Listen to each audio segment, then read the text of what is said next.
Olá, tudo bem? Vamos aqui continuar no nosso estudo do processo civil. Nesta última aula sobre o tema das provas, nós vamos estudar o procedimento da exibição de documento ou de coisa. E esse procedimento serve basicamente para aquelas situações em que a parte precisa provar um determinado fato por meio de um documento ou de alguma coisa que não esteja no seu poder, que esteja em poder da parte contrária ou então esteja em poder de um terceiro que não lhe quer entregar, né? Nessas hipóteses, a parte então pode se utilizar desse procedimento aqui da exibição de documento ou de coisa. E essa exibição de documento, que eu já falei que pode ser requerida em face da parte contrária ou de um terceiro, ela pode ser usada como uma ação autônoma, quer dizer, eu ainda não tenho um processo tramitando, mas eu preciso de um documento que está em poder de um adversário meu e ele não quer me entregar, e eu preciso daquele documento para saber se eu posso ou não posso processá-lo. Eu preciso daquele documento para avaliar a minha chance de ganho.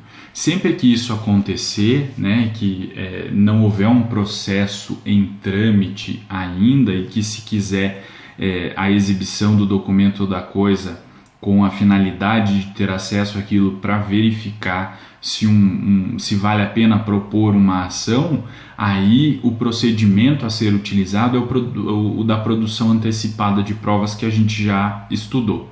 Agora, o procedimento que nós vamos estudar nesta aula é o da exibição de documento, que é requerida de forma incidental, ou seja, que ela é requerida dentro de um processo que já existe para discussão de um fato de outra natureza, né? E para provar este fato eu preciso então que um documento ou uma coisa sejam exibidos.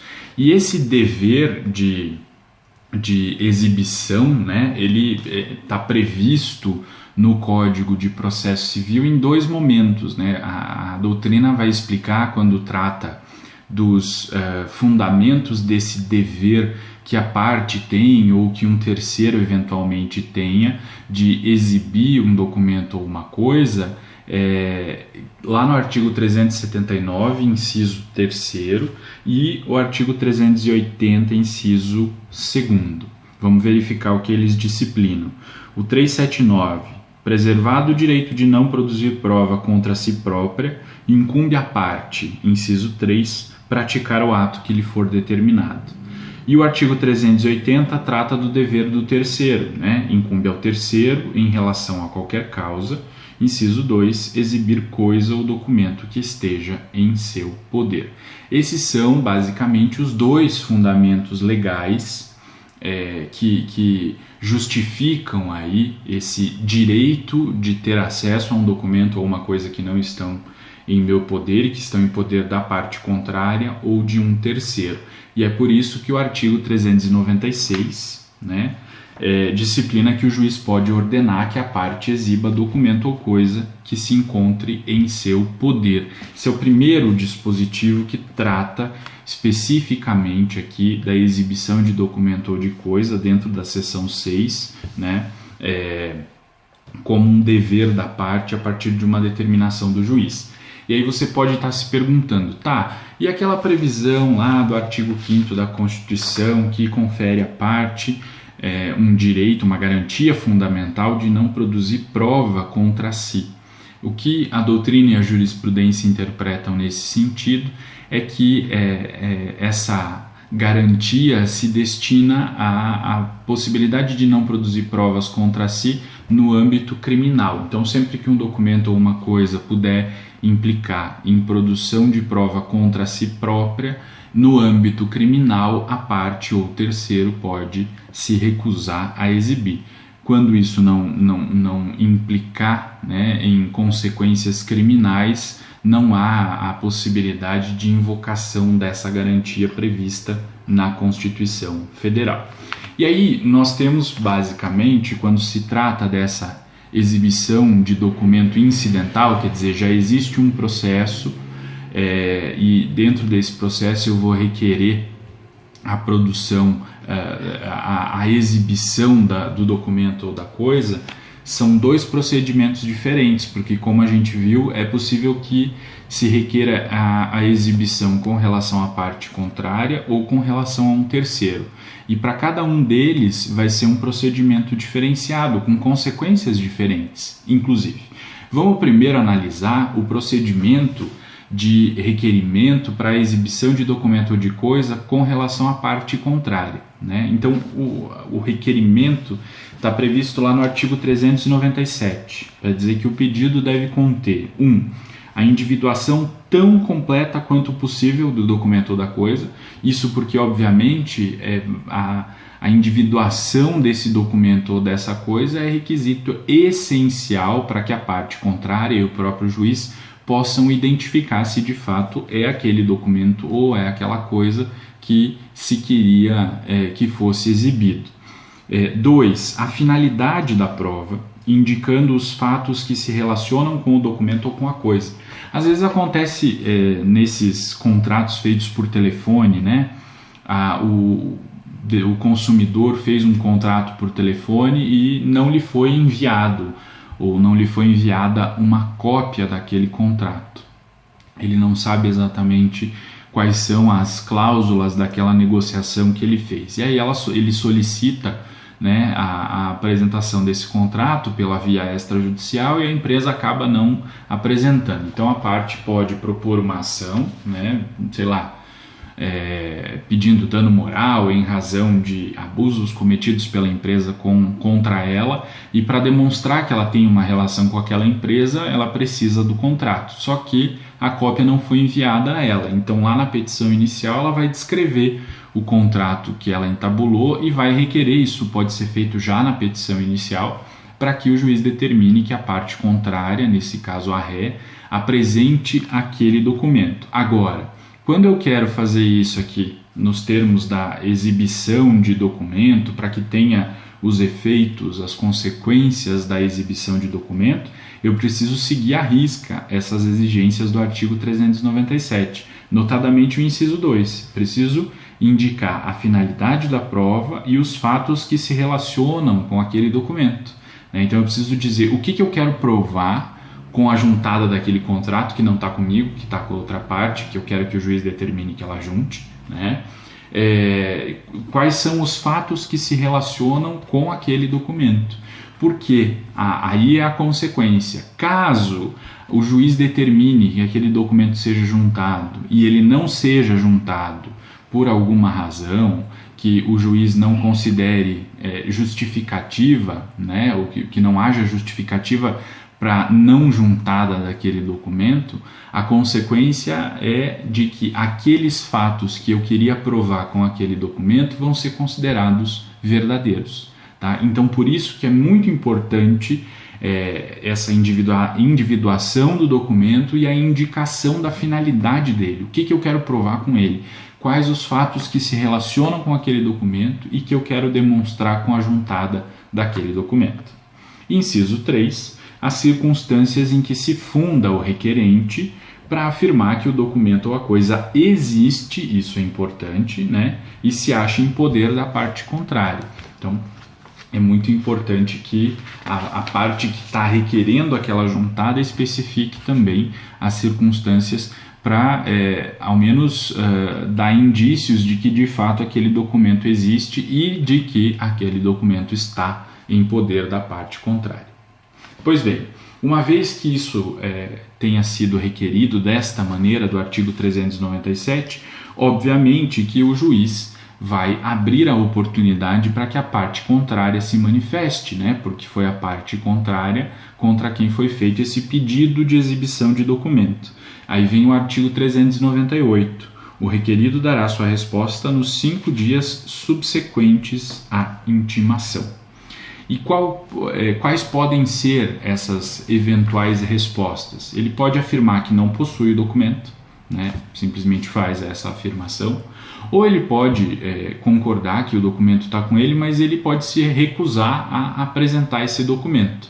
E aí as causas que ele pode alegar, né, a respeito da sua recusa na apresentação do documento estão previstas lá no artigo 404 do CPC, que a parte contrária pode alegar para que não seja obrigada a exibir o documento ou a coisa.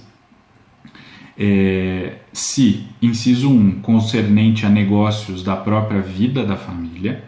2, sua apresentação puder violar dever de honra.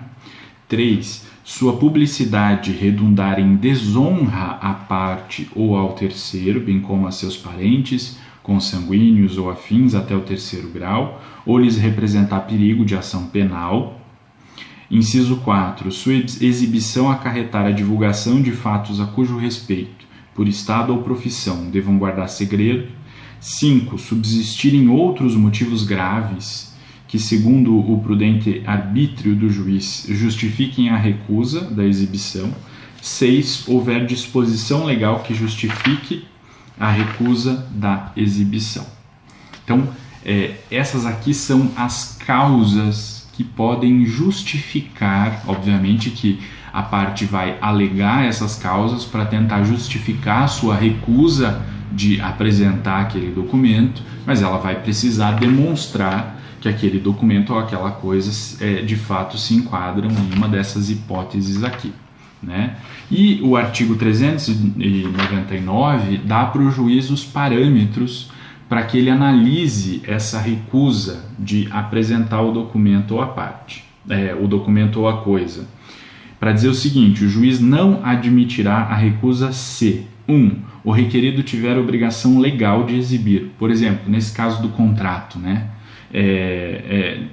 O contrato, obviamente, das duas partes, e o Código de Defesa do Consumidor exige que o fornecedor de produtos e serviços dê ampla publicidade à parte contrária, né, à parte contratante, o consumidor, a respeito das cláusulas contratuais. Não há nenhum sentido. Além disso, o próprio inciso 3 resolveria também esse problema. O documento, por seu conteúdo, for comum às partes. Obviamente, se o contrato foi feito entre as duas partes, ele é comum a elas, não sendo legítima uma eventual recusa de apresentar aquele documento. E o inciso 2 trata daquela hipótese em que o requerido tiver aludido ao documento ou à coisa no processo com o intuito de constituir prova, ou seja, a própria parte que está com o documento fez menção a ele e disse, olha, tal documento prova tal fato, só que não juntou o documento aos autos, e era o mesmo documento que a parte contrária gostaria que fosse exibido. Nessas hipóteses, a recusa não vai ser admitida, ainda que se enquadre em alguma das previsões lá do artigo 404 do CPC. A outra saída, né, diante dessa intimação para a exibição do documento ou da coisa, é justamente a exibição do documento ou da coisa pela parte requerida, né? Ou seja, não vai se justificar, não vai apresentar nenhuma recusa, não vai dizer que não está com o documento, vai admitir que está com o documento e vai apresentar o documento ou a coisa para que a outra parte tenha a ele acesso. Aí o parágrafo único do artigo 398.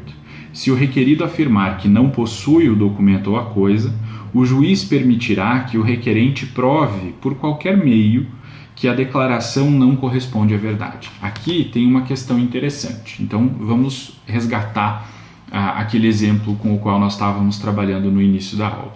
O autor então alegou que tem um contrato que está na posse do réu e que aquele contrato precisa ser exibido e fez o requerimento nos termos do artigo 397. O réu, na contestação, simplesmente comparece e diz, olha, o documento não está comigo. Né? Eu não tenho mais acesso àquele documento, esse documento não sei com quem está, mas comigo não está. Aí volta para a parte que requereu a exibição o ônus de demonstrar que aquele documento está sim com a parte contrária, com o seu adversário no processo. E por que é a parte que requereu a exibição que vai ter que provar que o documento está na posse do seu adversário?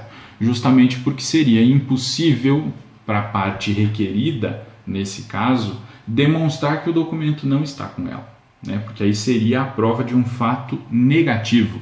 O documento não está comigo. Como que eu vou comprovar que ele não está comigo? Eu tenho que mostrar tudo o que está comigo para que o juiz veja que aquilo não está?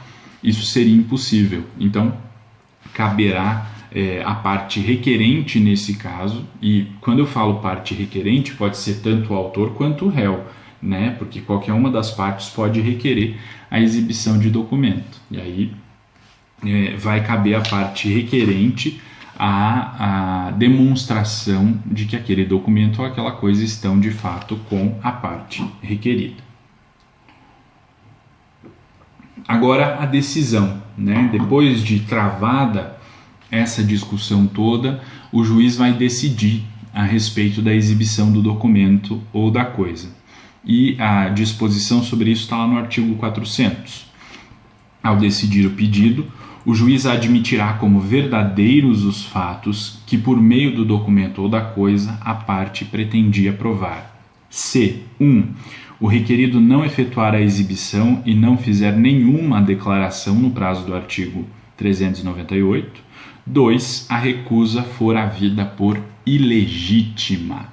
Então, nessas duas hipóteses aqui, né, o documento não foi exibido, e o requerido não falou nada, ou o requerido se manifestou apresentando um motivo para se recusar a exibir, só que essa recusa não foi admitida nos termos do artigo 399, aí a consequência vai ser aqueles fatos que a parte requerente queria provar com a exibição daquele documento ou daquela coisa, vão ser considerados verdadeiros. E essa aqui é a grande consequência ruim, né, para a parte requerida nesse procedimento de exibição de documento, porque não sendo exibido o documento e incidindo uma dessas hipóteses aqui do artigo 400, a consequência vai ser os fatos que a parte requerente desejava provar vão ser considerados verdadeiros, ou seja, é como se houvesse aqui uma confissão ficta da parte requerida a respeito daqueles fatos. O parágrafo único faz um complemento a essa disposição, para disciplinar que, sendo necessário, o juiz pode adotar medidas indutivas, coercitivas, mandamentais ou subrogatórias para que o documento seja exibido. Aqui há a possibilidade, então, de, além de o juiz determinar a exibição de documento, caso isso não aconteça, e seja necessária a exibição, quer dizer, as consequências dos incisos aqui do artigo 400 não serem suficientes. Ainda assim é necessário que aquele documento seja exibido, ou que aquela coisa seja exibida, o juiz pode adotar essas outras medidas para induzir, né, pode aplicar inclusive multa à parte, para que a parte então seja compelida a apresentar aquele documento ou aquela coisa. Ok? Pois bem, esse é o procedimento que diz respeito à exibição de documento pela parte. Agora, nós vimos lá no início da aula que é possível que se requeira a exibição de documento ou de coisa por um terceiro. Aí um procedimento é um pouco diferenciado, e é diferenciado justamente porque esse terceiro não faz parte daquela relação jurídica processual ainda, né? Ele vai passar a integrar aquela relação jurídica com o meu pedido de exibição de documento ou de coisa. E também porque não faz sentido eu aplicar ao terceiro as mesmas consequências que eu aplico à parte. Por exemplo, né, o réu de um determinado processo precisa provar por meio de um documento que está em poder de uma terceira pessoa que não faz parte daquele processo, precisa provar um determinado fato. Só que essa terceira pessoa se nega a entregar para ele o documento. Ele vai requerer em juízo. Imaginemos que esse terceiro continue se recusando a entregar aquele documento. Faz sentido que aquele fato seja considerado verdadeiro só porque o terceiro não quis apresentar? Não, porque se isso acontecesse, quem na verdade sofreria uma consequência negativa seria o autor, mas o autor não tem nada a ver com isso, porque o documento está em poder de terceiro. Então o terceiro não sofreria nenhuma reprimenda e o autor seria prejudicado. Por isso que não se aplica essa mesma consequência prevista no artigo 400, que se aplica à parte, não se aplica ao terceiro, né? Então, por isso que nós temos um procedimento um pouco diferente. Vamos então analisar esse procedimento. O requerimento é basicamente da mesma forma como se faz o requerimento da exibição de um documento pela parte contrária. Vou seguir lá a regulamentação do artigo 397, que traz as exigências desse requerimento. Agora, o terceiro, como ele não faz parte daquela relação jurídica processual, ele não vai ser intimado para apresentar a coisa ou para apresentar o documento. Ele vai ser citado, né? E aí, citado, nos termos do artigo 401, né, quando o documento ou a coisa estiver em poder de terceiro, o juiz ordenará sua citação para responder no prazo de 15 dias. Aqui outra diferença. Então, além de ele ser citado, ele vai ter o prazo de 15 dias para se manifestar. E nessa manifestação ele pode exibir o documento ou a coisa, né, caso esteja com ele não veja problema em fazer essa exibição, pode exibir então, né, e Odete Reutemann chegou, como uma outra possibilidade de resposta, pode se defender, né, dizendo que o documento não está com ele, ou que a coisa não está com ele, ou que está com ele, mas alegar uma daquelas razões da recusa nos termos do artigo 404 do CPC. Então, os motivos de recusa também se aplicam aqui ao terceiro. Ou ele pode simplesmente não falar nada, né? Recebeu a citação lá, viu que tinha um prazo de 15 dias para se manifestar e não se manifestou. Depois disso, o juiz vai abrir prazo, né, para que o requerente se manifeste, né? O artigo 402 disciplina que se o terceiro negar a obrigação de exibir ou a posse do documento ou da coisa, o juiz designará audiência especial, tomando-lhe o depoimento, bem como o das partes, e, se necessário, o de testemunhas, e em seguida proferirá a decisão. Aqui a gente percebe uma disposição diferente, né? Porque vai se abrir a possibilidade de uma instrução processual a respeito desse dever de exibir o documento ou a coisa. Então perceba o seguinte, o autor requer, o juiz cita o terceiro, ele tem o prazo de 15 dias para exibir ou se manifestar apresentando eventual motivo de recusa. A partir dessa manifestação, né, imaginemos que ele se recuse a responder, a exibir o documento ou a coisa, ou diga que o documento ou a coisa não estão com ele, o juiz vai abrir prazo para que o requerente se manifeste sobre aquilo, e aí vai incidir a regra do artigo 402. Né? Pode ser determinada essa audiência especial para que o terceiro seja ouvido, lhe seja tomado o depoimento. É possível também que nessa audiência especial o juiz tome o depoimento das partes no processo e, se tiver, tome também o depoimento de testemunhas, né? Porque eventualmente a parte vai querer demonstrar que o documento está de fato com o terceiro e tem uma testemunha que demonstra isso. Então é possível nessa audiência especial, e se fala audiência especial justamente porque se trata de uma audiência que se destina especificamente a produzir provas a respeito de se o terceiro deve ou não deve exibir o documento ou a coisa, ou se o documento ou a coisa estão ou não estão na posse desse terceiro, ok? Bom, depois dessa produção probatória, né, que é possível aqui no âmbito desse requerimento, vai para a fase de decisão, e o artigo 403 é o que prevê a decisão nesse caso. Se o terceiro, sem justo motivo, se recusar a efetuar a exibição, o juiz ordenar-lhe-á que proceda ao respectivo depósito em cartório ou em outro lugar designado, no prazo de 5 dias, impondo ao requerente que o ressarça pelas despesas que tiver. Isso caso ele tenha despesa para apresentar aquele documento ou aquela coisa.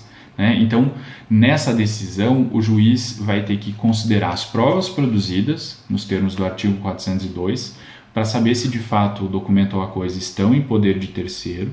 Se essa questão já estiver definida, né, o juiz vai ter que analisar um eventual direito de recusa, né, se incide naquele caso concreto uma das hipóteses do artigo 404 e analisar isso à luz do artigo 399 para saber se não tem nenhuma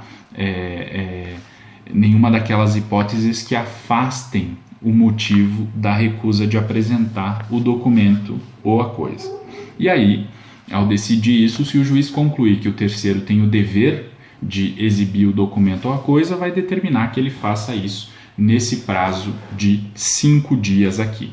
Aí o parágrafo único traz a consequência, né? Se o terceiro descumprir a ordem, o juiz expedirá mandado de apreensão, requisitando, se necessário, força policial, sem prejuízo da responsabilidade por crime de desobediência, pagamento de multa e outras medidas indutivas, coercitivas, mandamentais ou subrogatórias necessárias para assegurar a efetivação da decisão.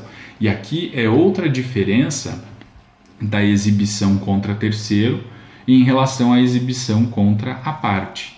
Porque se o terceiro não exibe o documento ou a coisa, o juiz pode mandar fazer a apreensão desse documento ou dessa coisa no lugar em que estiver, né? E pode inclusive determinar que a polícia faça isso caso o terceiro requerido manifeste algo nesse sentido, né? Faça aí uma resistência mais violenta ao cumprimento dessa ordem judicial. O juiz pode, além disso, aplicar multa ou qualquer outra medida que possa induzir o terceiro a cumprir aquela determinação judicial. E, além disso, o terceiro vai ser responsabilizado pelo crime de desobediência à ordem judicial, né? Ou seja, o juiz, diante dessa resistência do terceiro de não cumprir a ordem judicial, vai mandar oficiar ao Ministério Público para que seja instaurado o procedimento para a averiguação aqui do cometimento do crime de desobediência. E aqui está a grande diferença com relação à parte, né? Quer dizer, assim como eu falei antes, não faz sentido eu impor a mesma consequência que eu imponho à parte ao terceiro, porque a parte tem um interesse no processo, né? Então, se a parte não apresenta o documento, o que se vai considerar é que aquele fato que se queria provar com o documento vai ser considerado verdadeiro e a parte já vai ter aí a sua consequência negativa. Agora, essa mesma consequência não seria negativa para o terceiro, porque ele nem faz parte daquele processo, né, onde se discute aquele fato. Então, para ele, tanto faz. Então, a consequência tem que ser outra. E, nesse caso, a consequência é ele responder pelo crime de desobediência à ordem judicial. Ok? Esses são, então, os procedimentos da exibição de documento ou de coisa. Nos vemos na próxima aula. Até mais.